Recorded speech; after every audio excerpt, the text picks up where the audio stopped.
Bonsoir Wendy, bonsoir Olivier Zarwati. Bonsoir. On aime bien dans ce rendez-vous des entrepreneurs faire la connaissance avec de belles boîtes, c'est-à-dire celles qui ont un passé, des traditions, des valeurs, et puis on l'espère un bel avenir. C'est le cas de Zodiac. C'est vrai, c'est notre cas. L'entreprise est née en 1896 pour fabriquer des dirigeables, c'était en vogue à l'époque. Elle va connaître une seconde jeunesse dans la foulée de la Deuxième Guerre mondiale, avec les fameux canots pneumatiques, qu'elle a aujourd'hui vendus d'ailleurs. Et puis une troisième jeunesse plus récente, en renouant pleinement avec l'aéronautique, d'abord sous la houlette de Jean-Louis Gérondeau, et puis avec vous, Olivier Zarwati, qui avait pris la succession en 2007. Alors Zodiac, c'est aujourd'hui le 5e groupe aéronautique en France, 20 000 salariés, 2,5 milliards de chiffre d'affaires. Et ça augmente vite, on va en parler. Il faut d'abord qu'on fasse la connaissance de vos métiers. Vous êtes ce qu'on appelle un équipementier. Quelles sont vos spécialités? Qu'est-ce que vous faites qu'on retrouve ensuite dans les avions?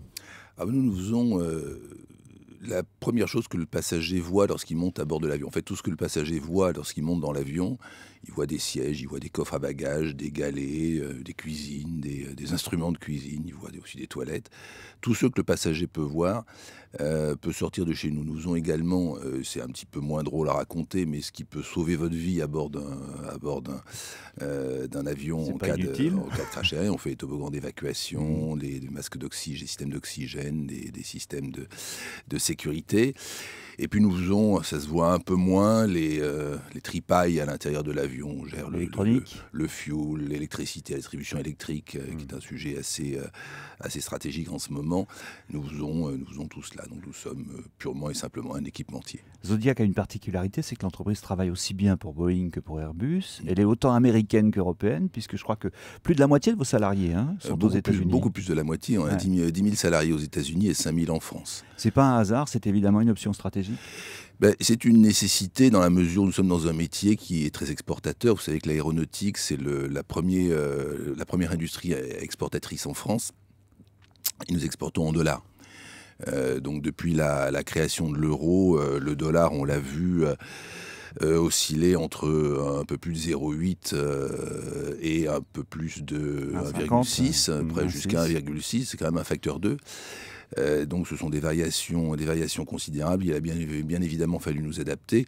Donc le moyen de s'adapter à ce genre de situation, c'est de produire en dollars.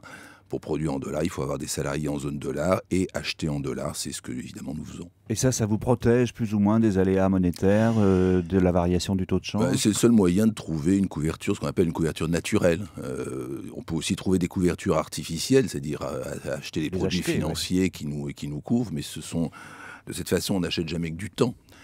Puisque les couvertures ont toujours une durée limitée.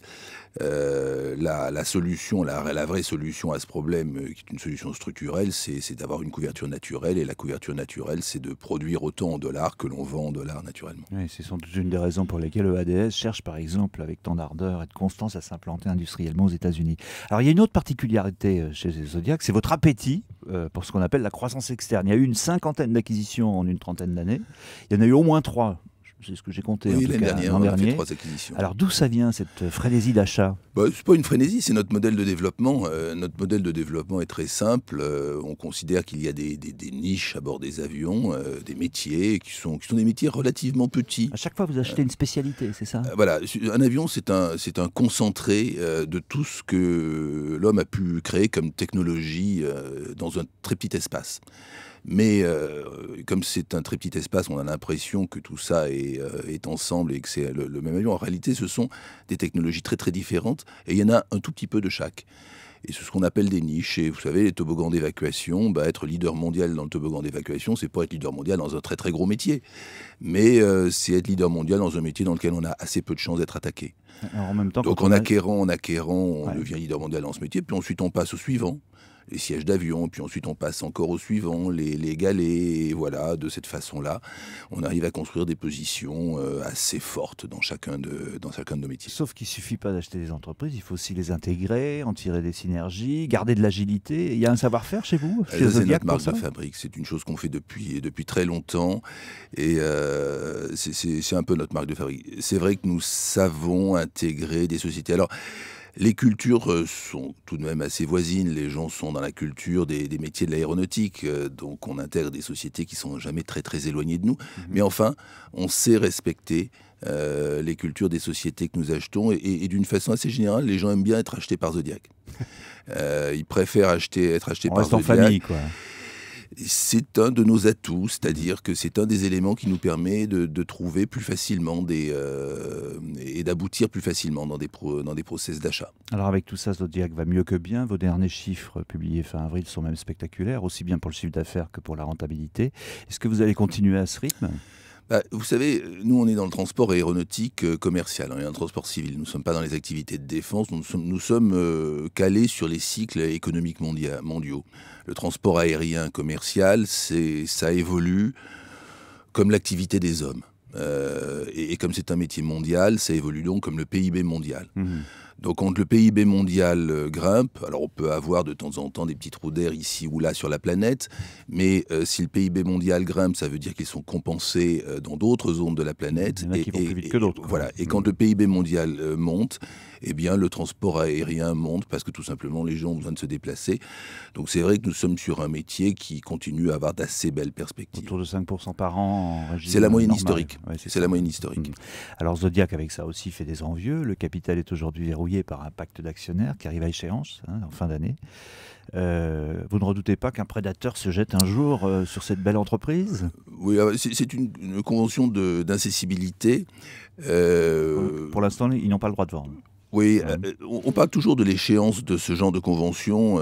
Évidemment, on regarde la date à laquelle ça termine. Il y a toujours une date dans ce genre de convention. C'est pas finalement très très important. Ce qui est important, c'est la capacité et la rapidité des actionnaires pour se mettre dans ce type de dispositif. En septembre 2010, ils l'ont fait en 2 semaines. Mmh. Ça me paraît beaucoup plus important que le libellé d'une date parce que ça montre un réel affection sociétatis. Ouais, les actionnaires historiques du groupe ont un accord assez profond sur cette notion. Et ils ont réussi à se mettre d'accord très très rapidement en septembre 2010. Ça me paraît beaucoup plus important à noter que le libellé d'une date ou d'une autre.